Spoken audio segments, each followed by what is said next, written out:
제목은 열심을 내라 회개하라입니다. 본문 같이 교독하도록 하겠습니다.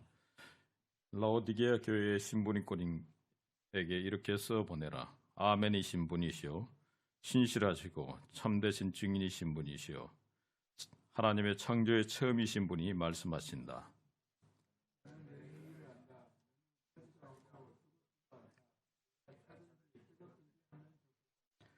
내가 이렇게 미지근하여 뜨겁지도 않고 차지도 않으니 나는 너를 내 입에서 뱉어버리겠다.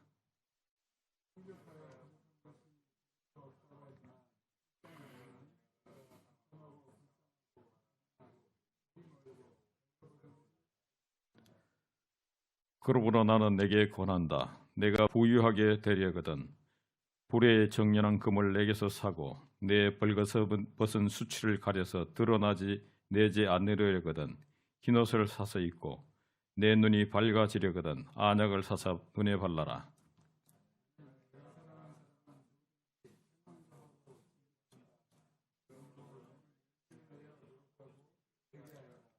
보아라, 내가 문 밖에 서서 문을 두드리고 있다. 누구든지 내 음성을 듣고 문을 열면 나는 그에게로 들어가서 그와 함께 먹고 그는 나와 함께 먹을 것이다.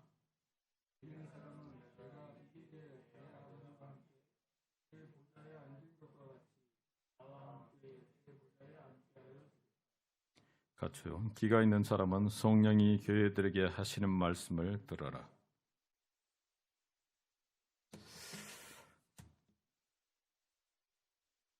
제가 이제 직장 다닐 때는 해외 관련 일을 했습니다. 그래서 출장을 다닐 일이 참 많았습니다. 한 번은 독일에 한 2주간을 간 적이 있었습니다. 호텔 근처에 마침 이 교회가 하나 있었습니다. 교회를 많이 볼 수 없었기 때문에 참 반가운 마음이 들었습니다. 십자가가 있었고 또 전통 양식의 한 중형급의 그 교회였습니다. 마침 잘 됐다고 생각하고 주일에 여기를 예배를 이제 드려야 되겠다 이렇게 생각을 했습니다. 그리고 이제 교회 주변을 둘러보기 시작했습니다. 모퉁이를 돌아가니까 게시판이 하나 있었습니다. 유리문이 이렇게 열리는 그런 게시판이었는데요.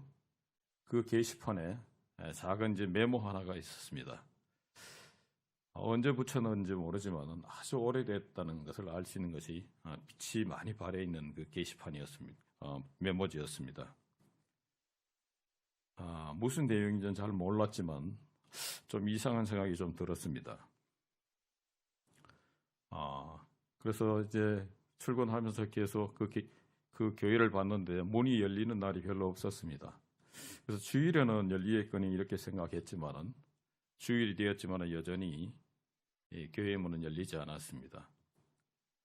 지금도 그 게시판에 붙어있던 그 작은 메모 한 장, 빛 바른 그 메모 한 장이 제 마음속에 오랫동안 이렇게 각인되어 있습니다.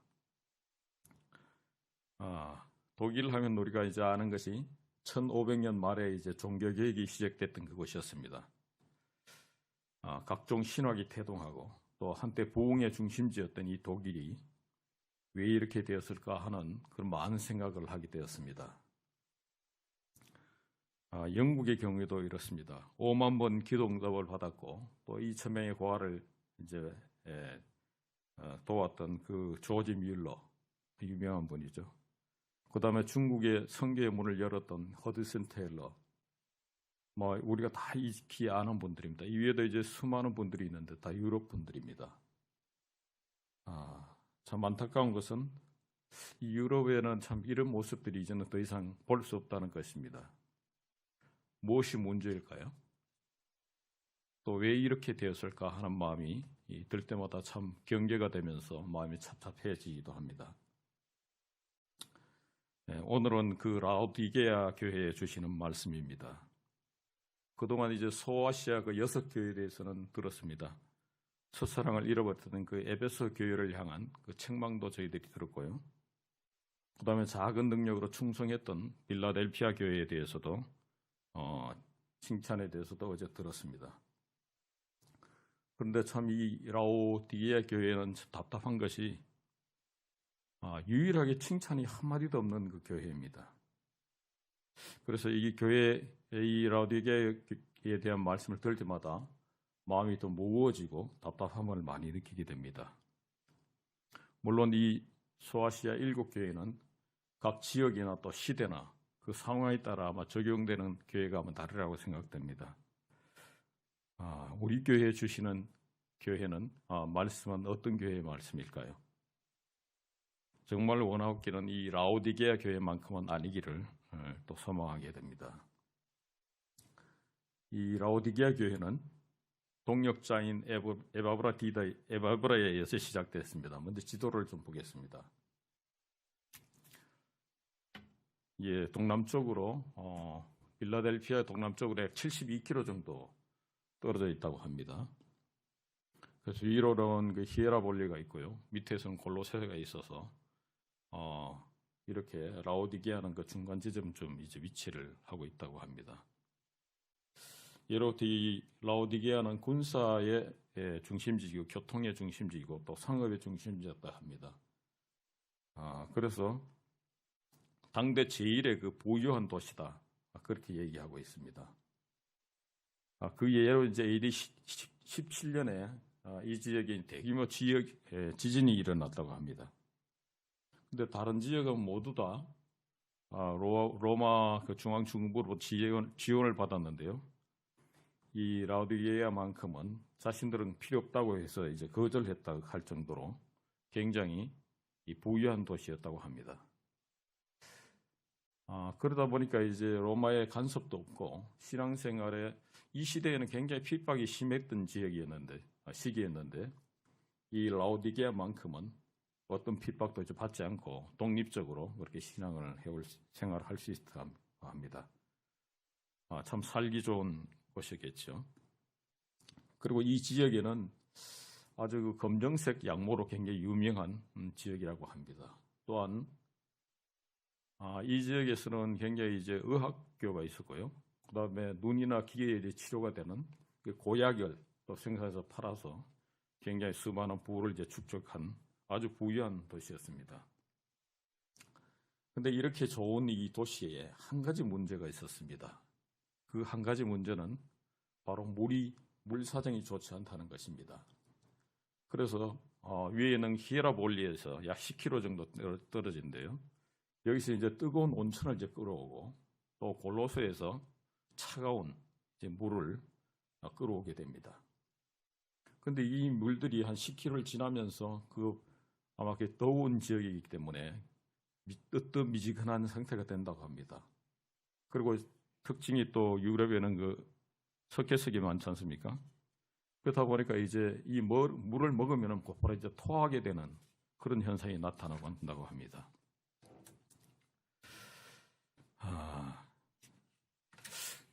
그렇죠. 뭐든지 누구든지 이제 시간이 흐르면은 다 뜨뜻미진해지는 것 같습니다. 처음 시작할 때는 나라도 구할 듯이 이렇게 하다가 신앙생활도 얼마 지 않으면 이제 뜨뜻미지근해져 가지고 또 이제 흔적만 남아있고 생명력은 없는 그런 모습으로 변한 것이 바로 우리 인간이고 그런 것 같습니다. 특히 신앙생활 오래 한 저 같은 사람은 이 라오디게아에 주는 경고를 잘 들을 필요가 있다고 생각합니다. 예, 본문 16절 말씀을 한번 보도록 하겠습니다. 이제 같이 한번 읽어볼까요? 16절 말씀 시작. 내가 이렇게 미지근하여 뜨겁지도 않고 차지도 아니니 나는 너를 내 입에서 뱉어버리겠다. 예, 이 라오디게아에 주시는 이 교훈의 말씀 아마 잘 이해가 되었을 것입니다. 특히 이 물 사정이 참 나빴던 이 라오디게아에서는 이 말씀이 더욱더 아마 실감 있게 느껴졌을 것입니다. 또 이 말씀은 굉장히 그 유명한 말씀이죠. 그래서 라오디게아를 이야기하면 대표적인 이제 말씀으로 우리가 기억하고 있습니다. 또 어떤 분들은 종말에 나타날 이 교회의 모습이라고 또 이렇게 얘기도 합니다. 근데 여기 나타나는 이 징계라고 하는 것은 대충 그냥 이렇게 징계했다는 정도가 아니라고 합니다. 또 이 징계의 정도가 뱉어버리겠다 이런 징계의 정도가 다른 교회에서는 이렇게 나타나지가 않습니다. 아마 무엇보다도 우리에게 뜨뜻미지근한 이 신앙생활은 아마 하나님 앞에서 이렇게 올바르지 않은 아주 중대한 범죄와 같이 다뤄진다는 것을 우리가 알 수 있습니다. 그럼 정말 이 라오디게아 교회의 진짜 문제가 무엇일까요? 17절을 제가 한번 읽어보겠습니다. 너는 풍족하여 부족할 것이 조금도 없다고 하지만 실상 내가 비참하고 불쌍하고 가난하고 눈이 멀고 벌거벗은 것을 알지 못한다는 말씀입니다. 라오디게아 교회의 그 풍요가 그들의 미적지근한 신앙의 한 원인이 되었던 것은 분명한 사실입니다. 다른 지역은 이 로마의 황제 숭배 사상이나 해서 굉장히 핍박이 있었던 지역이지만은 그런 것도 없고 또 경제적으로 부유했기 때문에 뜨뜻미지근한 신앙의 그 원인이 되었던 것 같습니다. 아마 유럽의 그런 경제적인 부가 아마 그 빛발의 메모 한 장으로 대변해 주지 않나 이런 생각이 들기도 합니다. 오늘날 이 교회에 말씀드렸듯이 이제 이 라오디게아 교회에 갔다 이렇게 말씀하시는 분이 많은 것은 아마 재정도 풍부하고 또 교회 시스템도 잘 되어 있습니다. 어쩌면 이곳에 예수 그리스도가 없어도 너무나 저 정도 이상할 것 없이 아마 교회는 잘 되기라고 이렇게 생각한다. 이것이 바로 현재 교회의 문제다 이렇게 얘기하는 분들이 많습니다. 풍요란 것은 분명히 하나님의 큰 축복입니다. 그러나 그것이 관리되지 않았을 때 아마 그것은 얼마나 큰 저주일까 하는 것들을 본문 말씀을 잘 나타내 있습니다. 또 이제 나의 신앙이 정말 관념적이고 화석화되고 느낌이 없는 그런 신앙이라면은 이 라오디게아에 주시는 경고를 잘 받을 필요가 있다고 생각됩니다. 참 그러나 이제 결핍, 특히 새벽 기도에 나오면은 참 흐느끼면서 이렇게 기도하는 분들을 많이 만나게 됩니다. 기도 제목이 무엇인지 참 알 수는 없지만은 정말 함께 기도하게 됩니다. 하나님께서 그 기도에 함께 해주시고 정말 속히 들어주시기를 이렇게 기도하게 됩니다. 어떻게 보면 우리는 이 결핍은 우리를 주님께로 더욱더 나아가게 하고 또 주님을 더욱더 간절하게 붙잡는 그런 계기가 된 것 같습니다. 우리 같이 또 이기적인 사람이 결핍이 없으면 잘 나오지 않지 않겠습니까? 얼마 전에 북한 선교에 대한 관심이 있어서 유튜브를 많이 본 적이 있었습니다. 그것이 탈북자분의 간증을 많이 듣게 되었는데요. 대부분의 간증이 정말 저에게 그 잠자는 신앙을 깨우기도 했습니다. 그래서 그 중에 오래 기억에 남는 간증을 하나 소개해드리고자 합니다. 어떤 여성분의 이야기입니다. 이분은 이제 20대 초반에 생활이 어려워서 중국으로 이제 탈북을 하게 됩니다. 브로커를 통해서 이제 탈북을 했는데요. 근데 안타깝게도 이 브로커가 또 인신매매의 범이었습니다. 그래서 농촌 지역에 팔려가게 됐습니다. 이 지역에서 이제 가전 학대를 당하고 또 아이를 임신했는데요. 이 중국에서는 이 무국적자가 아이가 태어난 것은 문제가 됩니다. 그래서 이제 마취도 없이 강제로 주사로 찔려서 아이를 죽이고 또 그것을 아이를 이제 출산하게 만드는 그렇게 또 겪게 되었습니다. 그런 중에 이제 암까지도 걸려서 몸은 이제 만신창이 되어서 아무 소망도 없는 가운데 이제 공안에 잡히게 되고 또 북송을 당하게 되었습니다. 그녀가 이게 북송을 당해서 교화소 생활을 시작하게 됐는데요. 또 먹지도 못하고 또 암에 걸렸지만 교화소에서는 그렇다고 뭐 그녀를 봐주지도 않았습니다. 그래서 몽둥이에 못이 이제 박힌 그 몽둥이로 거의 매일을 맞았나 봐요. 그리고 또 하늘도 쳐다보지 못하게 하고 또 더욱더 이제 자기 삶에 대해서 애착이 없고 이제 거의 뭐 자포자기 상태 가운데 그렇게 생활을 교회에서 했다고 하는데요. 이제 자기가 한 번은 맞아서 이제 실신해서 쓰러져서 도저히 일어날 수가 없는 그런 상황이었다고 합니다. 그때 저쪽에서 어떤 젊은 여인이 이제 달려 나와서 이 여성분을 이제 끌어안고 눈물을 흘리면서 기도를 하는 것을 듣게 되었습니다. 굉장히 의아했습니다. 이 지역에서 이렇게 자신에게 기도해 준다는 것이 너무나 고맙기도 했습니다. 왜냐하면 정말 버려진 종이조각 같은 자신을 이렇게 안고 기도해 주는 것이 너무나 기뻤고 또 감사하기도 하고 했습니다. 나중에 알고 보니까 이 여성분은 이제 목사님의 그 사모님이었다고 합니다. 젊은 분이었는데요. 이제 그러자 이제 얼마 지 않아서 이 여인이 참 수많은 여러 가지 일들을 많이 했다고 합니다. 어려운 사람을 도와주기도 하고 또 눈물로 기도해주고 하고, 그러다가 어느 날 흔적도 없이 이 여인이 이제 그 여자분 사모님은 사라지게 되었어요. 아마도 그 처형당했을 것이다 이렇게 얘기를 추측을 하더라고요. 그래서 그동안 이제 사모님과 함께 있는 동안에 이 여성분은 이제 하나님에 대해서 듣게 됐습니다. 그리고 예수님을 믿기로 이제 결정을 했어요. 그리고 사모님은 없었지만은 그 전에 이제 기도를 하기 시작했습니다. 일주일 만에 이제 방언을 하게 되었다고 해요.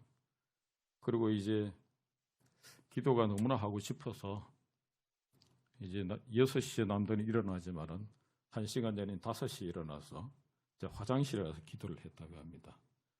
그리고 일과가 마치면 이제 12시인데 12시에 마치고 또 이제 1시간 동안 기도를 하고, 이렇게 기도만의 유일한 이제 그녀의 위안처였고 또 피처였다고 합니다.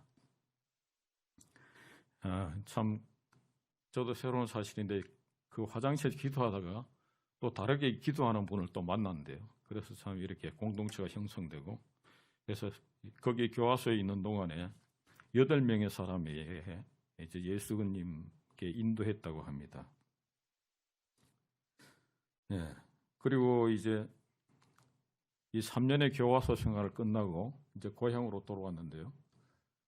네, 고향으로 돌아오니까 이제 그 자신을 팔았던 그 브로커 인신 매매범, 이 사람이 굉장히 불안해했습니다. 왜냐하면은 과거의 그 사실들 이야기하면은 이분은 이제 브로커는 처형되기 때문에 굉장히 불안해했는데, 이분이 이제 만나서 얘기를 했다고 합니다. 정말 용서할 마음이 없었지만은 하나님께 기도하면서 그래도 용서해야 된다는 것을 이제 알게 되었고, 용서하기로 결정하고 가서 이제 용서한다고 했다고 합니다. 그리고 복음을 전해서 이 브로커 가족 6명이 모두 이제 구원받는 일이 있었다고 합니다. 6개월 후에 이 집사님은 이제 다시 탈북을 하게 되고 중국 병원에 갔는데 이제 그 말기암이었다고 합니다. 근데 이 말기암이 그 암이 정말 있었느냐 할 정도로 완전히 사라졌다고 해요. 그런 기적적인 일들이 참 많았습니다. 그리고 한국에 지금 나와서 교회에서 이렇게 생활하고 계시다는 간증을 들었습니다. 저는 그 간증을 들으면서 많이 감동이 되기도 했고, 또 정말 내가 안일하게 살았구나 하는 것들을 또 생각하게 됐습니다. 참 이 세상에 지옥이 있다면 아마 그것은 북한이 아닐까 이런 생각이 듭니다. 비공식적인 그 통계지만 약 30만 명의 지하교회에서 성도들이 정말 생명을 걸고 신앙생활을 하고 있다고 합니다. 이 땅에 정말 가장 많은 순교자가 나오는 곳이 북한이다, 또 이렇게 얘기를 하기도 합니다. 정말 조금도 부족할 것이 없는 이 휴전선을 가운데 두고 우리들, 그 다음에 그 참 결핍이 있는 북한, 주님 보시기에는 어떤 쪽이 정말 풍요로울까 이런 생각을 하게 됩니다. 그래서 저는 참 새벽에 나와서 기도할 때, 북한을 위해서 기도할 때는 정말 가슴이 뜨거움을 많이 느끼게 됩니다. 주님께서 정말 그들의 신음소리에 귀를 기울여 주시고, 정말 그들의 눈물을 닦아주시고, 성령의 말할 수 없는 놀라운 위로가 그들 가운데 임하고, 놀라운 역사가 그 가운데 있기를 위해서 정말 기도를 간절하게 해야 됩니다. 또한 적병지역에서 탈북자들 위해서 선교 계신 분들, 정말 이름도 없이 빛도 없이 살아가는 그분들 생명의 위협으로부터 지켜주시고 정말 그의 가족들을 돌봐주시기를 그렇게 기도하게 됩니다. 우리 그 한국교회에 대해서 걱정하는 분들이 참 많다고 합니다. 미래 세대인 젊은이들이 교회를 떠나고 있다 이런 얘기도 많이 듣고 있고요. 그러나 주님께서는 정말 피로 세운 이 교회, 그 다음에 이 선교사들의 땀과 눈물로 세워진 이 나라가 정말 이대로 끝나지는 않을 것이다. 이렇게 저는 기도하게 됩니다. 19절, 20절 말씀을 함께 읽어보도록 그렇게 하겠습니다. 시작. 나는 내가 사랑하는 사람은 누구든지 책망하고 징계도 한다. 그러므로 너는 열심을 내어 노력하고 회개하여라. 보아라, 내가 문 밖에 서서 문을 두드리고 있다. 누구든지 내 음성을 듣고 문을 열면 나는 그에게로 들어가서 그와 더불어 먹고 그는 나와 함께 먹을 것이다. 예, 본문 말씀처럼 정말 주님께서는 여전히 그 라오디게아 교회인들을 사랑하고 계십니다. 중요한 것은 우리가 정말 열심을 내고 회개해서 예수님을 마음속에 받아들이면은 주님께서 함께 하시고 또 힘을 주시고 새롭게 하실 것을 약속하고 있습니다. 단지 우리가 이제 정말 마음의 교만의 마음을 또 안일의 마음을 주님 앞에 회개하고 주님을 모셔드린 일이 이제 중요하겠죠.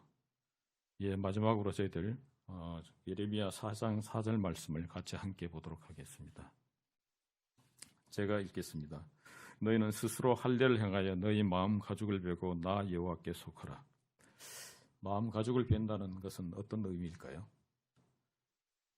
과거에 아마 손입이거나 어딘가 베어서 상처가 났을 때를 아마 기억하실 것입니다. 그때는 모든 것이 이제 그 아픔에 집중되어서 다른 것은 아마 아픔이 아니었던 그런 부분들이 있었을 것입니다. 틀림없이 이 마음 가죽, 단단하게 우리를 감싸고 있는 이 마음 가죽을 벤다는 것은 정말 고통이 따르기도 하고 자신이 드러날 것에 대한 두려움도 있을 것입니다. 그러나 정말 이 단단한 마음속에 감추었던 이것들 이제 마음 가죽을 베어내지 않으면 결코 저에게 다시 기회가 없을지도 모르겠습니다. 주님께서는 역사를 통해서 항상 그 남은 자를 통해서 일해왔던 것을 저희들이 기억합니다. 바알에게 무릎 꿇지 않았던 7,000명의 사람들, 그 사람들을 통해서 신앙의 역사는 또 이렇게 이어져 왔습니다.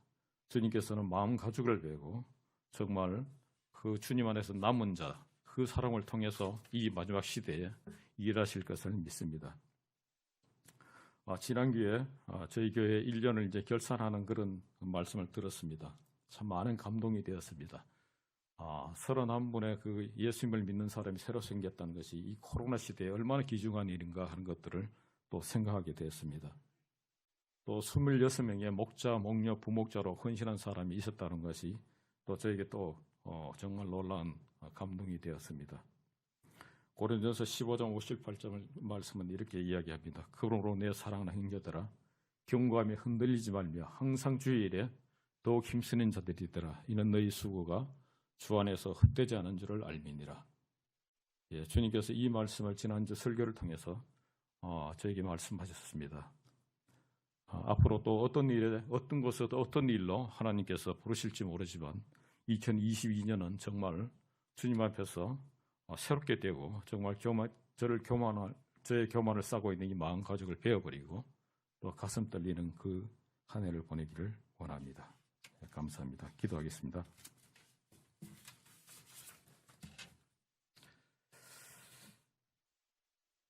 나는 내 행위를 안다. 너는 차지도 않고 뜨겁지도 않다. 내가 차든지 뜨겁게 든지 하면 좋겠다. 내가 이렇게 미지근하여 뜨겁지도 않고 차지도 않으니 나는 너를 내 입에서 뱉어버리겠다. 하나님 아버지, 주님께서 저희들의 마음속에 마음 가죽을 베어버리고 새롭게 하는 놀라운 역사가 있기를 소망합니다.